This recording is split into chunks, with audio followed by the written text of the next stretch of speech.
नमस्कार. सर्वप्रथम गणाधीश संस्कार वर्ग ऑनलाईन विथ पाठशाळामध्ये आपणा सर्वांचं स्वागत आहे. आज आपल्या पाठशाळेसंदर्भात मी प्रथमच व्हिडिओ बनवत आहे. हा व्हिडिओ बनवण्याचं कारण असं की बऱ्याच जणांना प्रश्न असेल की ऑनलाईन विथ पाठशाळाच का आणि याचा उद्देश काय, त्याचबरोबर याच्यामध्ये जे कोर्सेस आहेत ते का ठेवतात, त्या सर्वांबद्दल आपल्याला एक थोडक्यात माहिती व्हावी या उद्देशाने हा व्हिडिओ मी बनवत आहे. सर्वप्रथम आपण जाणून घेऊयात की गणाधीश संस्कार वर्ग ऑनलाईन विथ पाठशाळा का. तर मित्रांनो, तुम्हाला माहिती असेल की साधारण विथ पाठशाळा म्हटलं की आपल्या डोळ्यासमोर एक कल्पना येते की छान असं निसर्गरम्य परिसर आहे, एक छान एक पाठशाळेसारखी एखादी वास्तू बांधलेली आहे, त्याच्यामध्ये काही विद्यार्थी हे शिकत आहेत, आचार्य त्यांना शिकवत आहेत, बरोबर. पण आता जसं काळस्वरूप बदलतं आहे त्याप्रमाणे जी आपली वैदिक संस्कृती आहे त्याला जर आपल्याला पुढे आणायचं असेल तर कुठेतरी आपल्याला या काळाच्या बरोबरीने चालणं गरजेचं आहे. आज जवळपास संपूर्ण ब्राह्मण समाजामध्ये आपली जी संस्कृती आहे ती लोप पावत चाललेली आहे. त्याचप्रमाणे इतर समाजामध्येही आपली संस्कृती लोप पावत चाललेली आहे. आपलं जे वैदिक ज्ञान आहे, जे शिक्षण आहे, त्याला काहीही दर्जा नाही आहे किंवा काहीही महत्त्व नाही आहे असं एक लोकांचा समज होत चाललेला आहे. जी बदलती शिक्षण प्रणाली आहे त्याच्याबरोबर कुठेतरी आपलं जे वैदिक शिक्षण प्रणाली आहे ती टिकून राहावी आणि उत्तरोत्तर वाढावी यासाठी म्हणून हा सर्व खटाटोप आहे. आता तुम्हाला माहिती असेल की बऱ्याच ठिकाणी वेदपाठशाळाही आहेत, पण जे आहेत त्या अतिशय बोटावर मोजणे आहेत आणि मुख्य अशा मेट्रो सिटीजमध्ये आहेत, जसं की पुणे, मुंबई, नाशिक अशा ठिकाणी एक दोन दोन अशा प्रमाणामध्ये या वेदपाठशाळा आहेत. परंतु ज्या जलद गतीने सगळी टेक्नॉलॉजी म्हणा किंवा सगळा समाज म्हणा बदलत चाललेला आहे, त्या जलद गतीने आपल्या वेदांचा प्रचार होतो आहे का किंवा वैदिक शिक्षणाचा प्रचार होतो आहे का, तर नाही होत. आज जो उठतो तो आपल्या मुलांना इंग्लिश मीडियममध्ये टाकण्याचा अट्टहास करतो. हल्लीचे जे पालक आहेत ते आपल्या मुलांना साधं आपल्या मातृभाषेतसुद्धा शिकवायला तयार नाहीत, तर वैदिक शिक्षण देणं ही तर फार दूरची गोष्ट आहे. मग ही जर अशीच परिस्थिती राहिली तर हा जो वेदांचा वारसा आहे, जो पूर्वजांनी आपला जपला आहे अतिशय खडतर परिश्रमाने, तो टिकणार आहे का, आपण टिकू शकणार आहे का. आणि जर तो टिकवायचा असेल तर त्याप्रमाणे काही प्रयत्न व्हायला नको का. मग ते प्रयत्न म्हणजे नक्की काय व्हायला पाहिजे, तर जे आपलं वैदिक शिक्षण आहे त्याला कुठेतरी थोडासा एक मॉडर्न टच देऊन टेक्नॉलॉजीच्या सहाय्याने जास्तीत जास्त विद्यार्थ्यांना किंवा पालकांना सोयीस्कर होईल अशा पद्धतीने ते त्यांच्यापर्यंत पोहोचवणं हे अतिशय जास्त गरजेचं झालेलं आहे. आणि त्याच्यासाठी म्हणून हा सगळा माझा प्रयत्न आहे की याद्वारे जे आपले वैदिक शिक्षण आहे, याचं जे महत्त्व आहे हे प्रत्येक घराघरामध्ये पोहोचेल. आज तुम्ही बघितलं तर तुम्हाला कळेल की जे पालक आहेत ते आपल्या मुलांना पाठशाळेत शिकवायला मागत नाही किंवा तिथे पाठवायला तयार होत नाही, कारण त्यांच्या मनामध्ये कुठेतरी भीती असते की तिकडचं ॲटमॉस्फिअर कसं असेल, तिकडे आपली मुलं नीट राहतील नाही राहतील. एक त्यांना त्या कम्फर्ट झोनच्या बाहेर यायला तयार नाही आहे. मग अशा वेळेला आपण त्यांच्यापर्यंत पोहोचणं हे जास्त गरजेचं नाही आहे का. आणि याचसाठी म्हणून हा उपक्रम सुरुवात केला की जेणेकरून जास्तीत जास्त समाजापर्यंत आपली ही जी वैदिक संस्कृती आहे ती आपण पोहोचवू शकू. खरं तुम्ही बघायला गेलात तर आपलं जे वैदिक ज्ञान आहे ते कुठेही आउटडेटेड नाही आहे. लोकांचा अगदीचा जे खाली समज झालेला आहे किंवा तो करवून देण्यात आलेला आहे की हे सगळं जे शिक्षण आहे, हे जे संस्कार आहे, हे आता आउटडेटेड झालेले आहेत. आताचं जे मान आहे त्याच्याशी याचा काही संबंध नाही किंवा ते कुठेही उपयोगी येत नाही.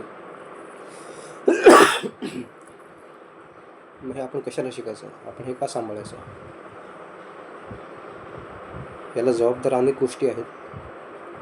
बदलती जीवनशैली, बदलती शिक्षण पद्धती, बदलते सरकारी धोरण, अशा अनेक गोष्टी आहेत की याच्यामुळे लोकांचा हा समज होत चाललेला आहे की आपलं जे वैदिक ज्ञान आहे, वैदिक शिक्षण आहे ते आता आउटडेटेड झालेलं आहे. मग इतरांच्या मताने हे जे आउटडेटेड झालेलं शिक्षण आहे हे जर आपल्याला आपल्या काळाच्या बरोबर आणायचं असेल तर याला आधुनिक तंत्रज्ञानाची जोड देणं अतिशय गरजेचं आहे. हे मला कुठेतरी कळून चुकलं आणि म्हणून गणाधीश बालसंस्कार वर्ग ऑनलाईन विविध पाठशाळा हा उपक्रम मी सुरू केला. याच्यामध्ये आपण सध्या बेसिक कोर्स चालू केलेला आहे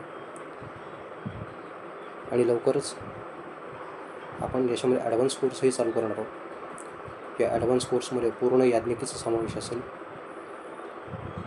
या ॲडव्हान्स कोर्सकरता उत्तम पाठशाळेत शिकलेले जे गुरुजन आहेत ते तुम्हाला शिक्षण देणार आहे.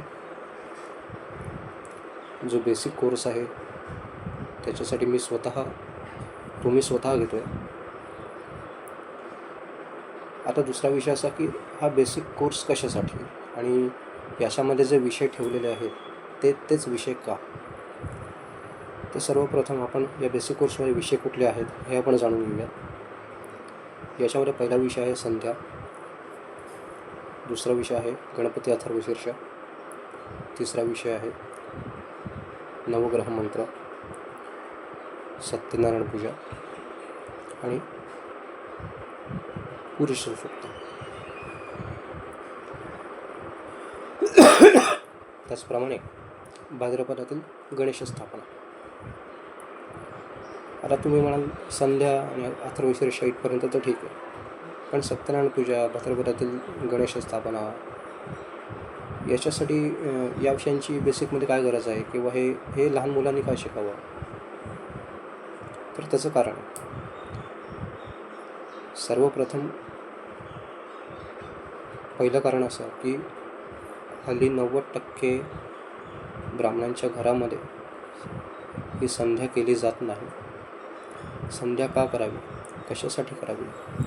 तर संध्या ही सूर्याची उपासना आहे. आज जर आपल्याला विटॅमिन D3ची कमी झाली तर आपण डॉक्टरकडे जातो. काही त्रास व्हायला लागल्यावरती डॉक्टर सांगतात की अरे तुम्हाला विटॅमिन Dची कमी आहे, एक काम करा, तुम्ही सकाळी सूर्यप्रकाशात जा आणि कोवळं ऊन अंगावरती घ्या.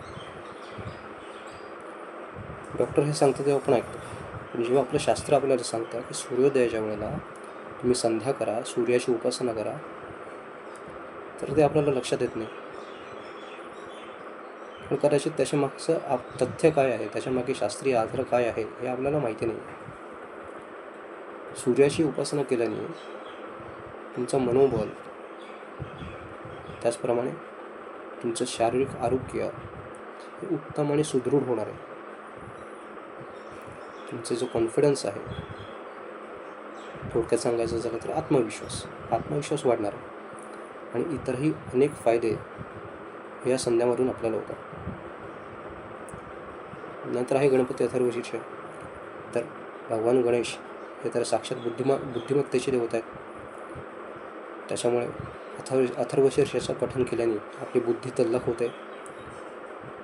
जीभ कोणाची जड असेल तर ती जीभ नॉर्मल व्हायला मदत होते. जे उच्चार काही लोकांना बोलायला त्रास होतात, काही लोकांना अनेक वाणीचे त्रास असतात, ते त्रास दूर व्हायला मदत होते. तिसरं आहे नवग्रह मंत्र. तर आपलं हे जे शरीर आहे हे पंचमहाभूतांनी चालत असतं, बरोबर, हे प्रत्येकाला माहिती आहे. तसेच या सृष्टीमध्ये जे ग्रह आहेत त्या ग्रहमानाचा सुद्धा आपल्या शरीरावरती, आपल्या आयुष्यावरती कुठेतरी त्याचा परिणाम होत असतो. तर या सगळ्याचा बॅलन्स ठेवण्यासाठी आपल्याला नवग्रहांची सुद्धा आराधना करणं तितकंच आवश्यक असतं. मग आता ही यांची आराधना कशी करायची, तर बाकी काही आपल्याला मार्ग माहीत आहेत का? नाही. तर आपल्याला त्याचे जे स्तोत्र आहेत, मंत्र आहेत, त्याच्यातून त्या मंत्रांच्या साहाय्याने आपण या नवग्रहांची अनुकूलता प्राप्त करून घेतो. नंतर आहे सत्यनारायण पूजा, भाद्रपदातील गणेश स्थापना. हे कशासाठी? तर सध्या तुम्हाला माहिती आहे की जगामध्ये काय चालू आहे. आजकाल नोकरी, कामधंदे हे कोणालाही सहजासहजी मिळत नाही. भले भले IT इंजिनियर्स, डॉक्टर्स नाही म्हणता येणार, पण इंजिनियर्स किंवा वकील, अनेक ग्रॅज्युएट झालेली मुलं, MBA केलेली मुलं आज नोकरी शोधण्यासाठी वणवण फिरत आहेत. त्यातले काही जण व्यवसाय करण्याचाही मार्ग निवडतात, पण प्रत्येकजण त्याच्यामध्ये यशस्वी होतो असं नाही. तर आपल्याकडे काहीतरी एक अशी कला असावी किंवा काहीतरी एक अशी विद्या असावी की जेणेकरून या गोष्टी जर नाही झाल्या कुठेतरी आपला उदरनिर्वाह चालवण्यासाठी त्याची तयारी आपण आत्तापासून थोडी का होईना करावी. याच्यासाठी म्हणून याच्यामध्ये भाद्रपदातील गणेश स्थापना आणि सत्यनारायण पूजा हा विषय समाविष्ट केलेला. देव ना करो तुम्हाला या गोष्टींचा उपयोग उदरनिर्वाहासाठी करण्यासाठी लागो. देव करो ज्याला उत्तम नोकरी कोणाला हवी असेल त्याला मिळो, प्रत्येकाच्या व्यवसायामध्ये, धंद्यामध्ये उत्तम प्रगती हो. पण त्याचबरोबर हे नुसतं एक उदरनिर्वाहाचं साधन नाही आहे, तर ही एक साधना पण आहे. याच्यामध्ये आपण अनेक गोष्टी अशा शिकतो की ज्याचा परिणाम जो आहे तो आपला कॉन्शियस आणि सबकॉन्शियस माइंडवरती होत असतो. आणि त्याचबरोबर अध्यात्मामध्ये सुद्धा याच्यामध्ये आपली प्रगती होते. हल्लीची तुम्ही परिस्थिती बघाल तर सत्यनारायणाची पूजा करणं फार कमी झालेलं आहे. का? तर गुरुजी मिळत नाहीत. घराघरामध्ये गणपती बसतात, पण गणपती बसवायला गुरुजी मिळत नाही. आणि पुढची गोष्ट अशी की समजा आपण जर विद्यार्थी घडवलेच नाही तर पुढच्या पिढीला तुमची संस्कृती, तुमचे देवकार्य हे सांभाळायला कोणी राहणार आहे का?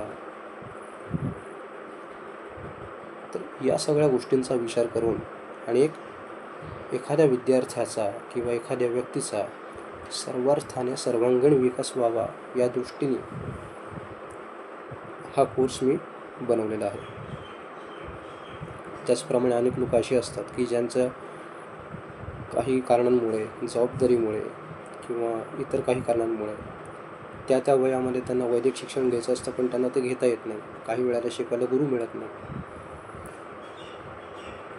त्यांची ही इच्छा जी आहे ती अशीच राहून जाते.